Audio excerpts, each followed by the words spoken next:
I want to respond to this email that I got more on the topic of time. Mind calendar suggests the end of time. I've posted a few videos about time. And where to begin? um,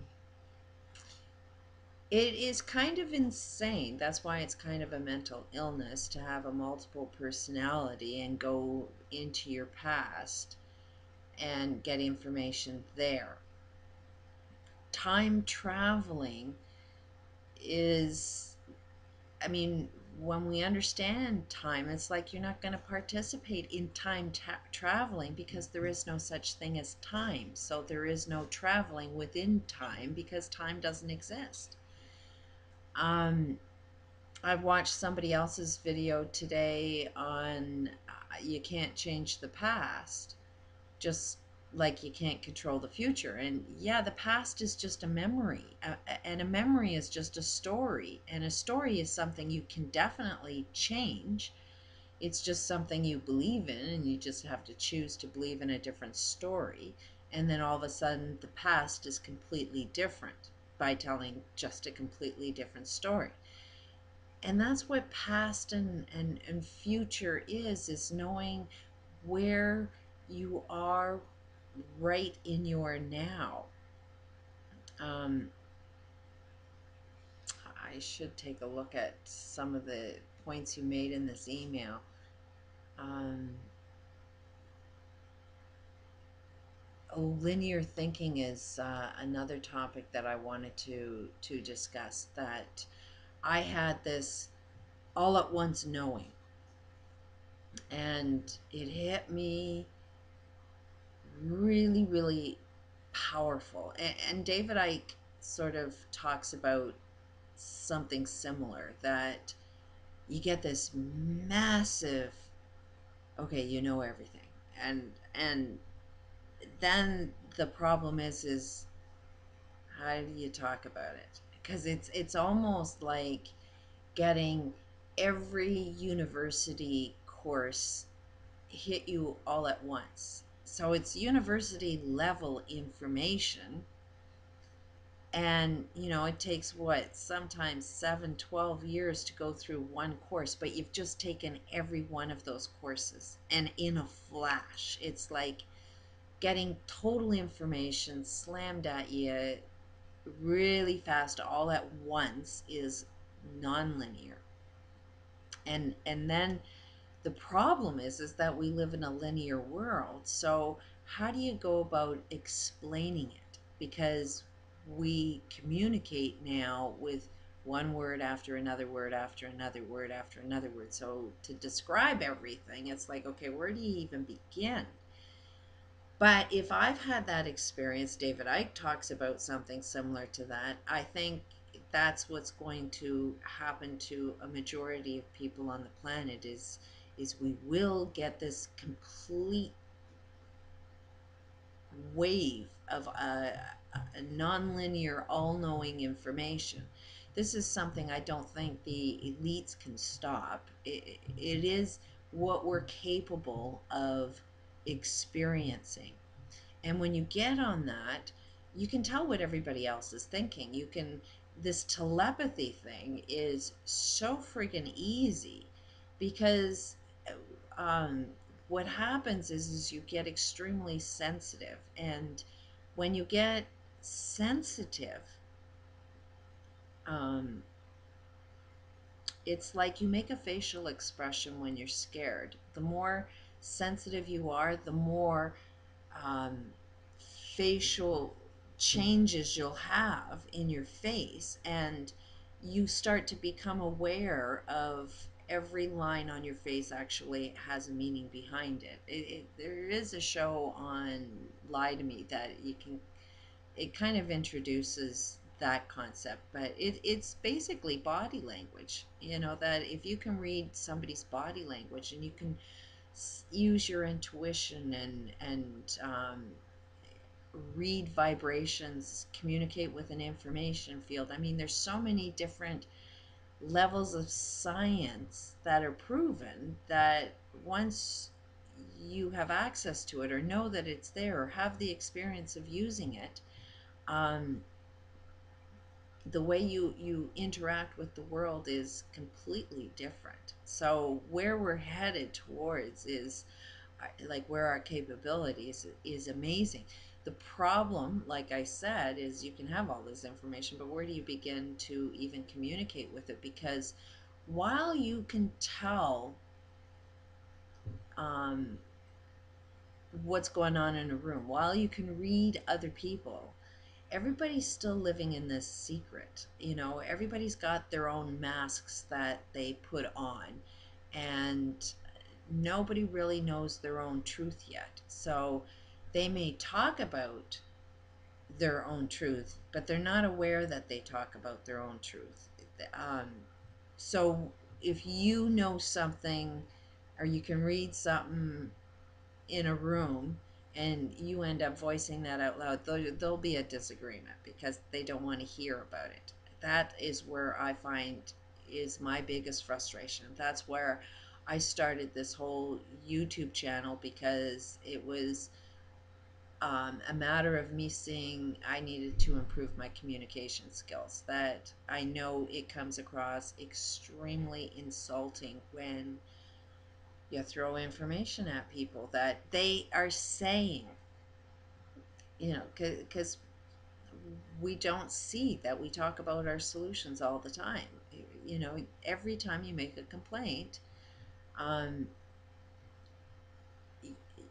the only way you can describe a problem is because you know what's right. So you know the solutions, but it's, walking into them is a totally different thing. But to get back on topic of linear information and time traveling, don't look at any form of time traveling and experiencing something from the past or the future. Or you can't play with time at all if there is no time. If we wipe out our experiences of time, there is no past, there is no future, there is just now. And what you do in your now is creates your future, but you have no concern about future because you have an all-knowing. The only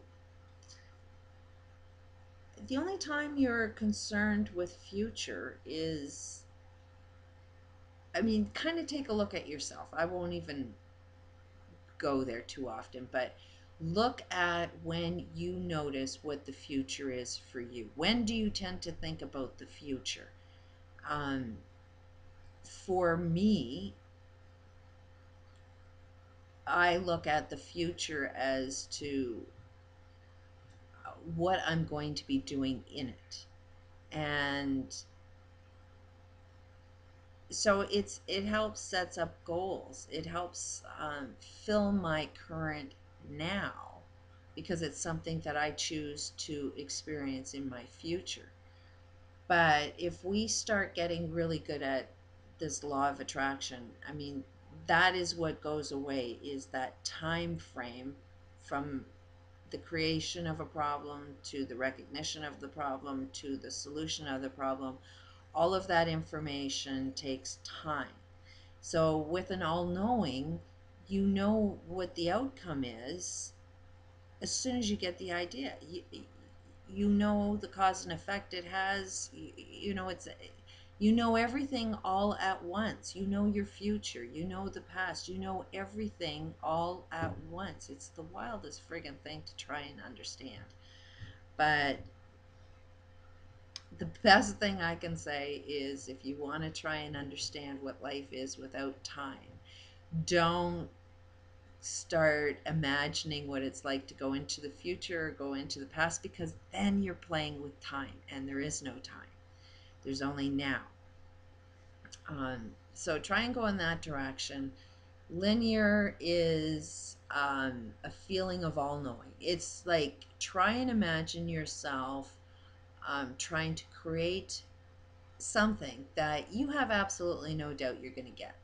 I mean, it could be making your meal for supper. You know exactly what you're going to have. You know exactly what it's going to take to make it. You know how long it's going to take to make it. You have zero doubt. You have all of the information all at once. It may take you the linear path of putting that recipe together, but you know without a doubt that it can all be put together. Now you might lose power, you might have an earthquake in your area. I mean, there could be a whole pile of shit that prevents you, but while you're having your all-knowing moment that you know exactly what it is you're going to have for supper, all of the other possibilities aren't even in your realm of awareness until it bumps into you. So um, understand that this all-knowing, like you know what you're going to have for supper, sort of expand that to, you know that there's a possibility for an earthquake. You know all of the possibilities that might prevent you from having that meal. You would know a bigger bubble of all knowing all at once, so you know exactly. So try and wrap your brain around that kind of idea, and then you'll see what life is like without time. Um, Basically, the best news that comes out of it is you have to be enjoying your life. In order to experience a life with no time, every ounce, every second of your life is total joy. And this um, concept that the only way you can experience joy is with some pain, the pain is now going to be enjoyable. You'll, through just an understanding of, I really want to anticipate something. I really want to look forward to something. So then instead of feeling like you're lacking an experience, you're feeling with an all knowing that you will experience it. It's just you don't want to experience now because you love the anticipation of waiting for it. So, I mean, even this pain pleasure thing is sort of a thing out of the past because there is an all knowing that you know you're creating it. You know that it's coming and you're just excited. You're filling your friggin' days with excitement that it's about to happen. So there really is no pain involved. It's all a pleasure thing. You just sort of have an all knowing of all sides of everything you're experiencing. So it's, it sort of starts being really fun. And you experience so much, a deeper level of love because the masks go down. Like you start to be who you want to be. And then meeting partners, you're not going to have to guess that, well, you look like this, but are you really this? Um, you cannot hide behind this all knowing stuff because who you are, people are going to read you so friggin' easy. So that means it's going to be a lot easier to find a life partner too. Peace out.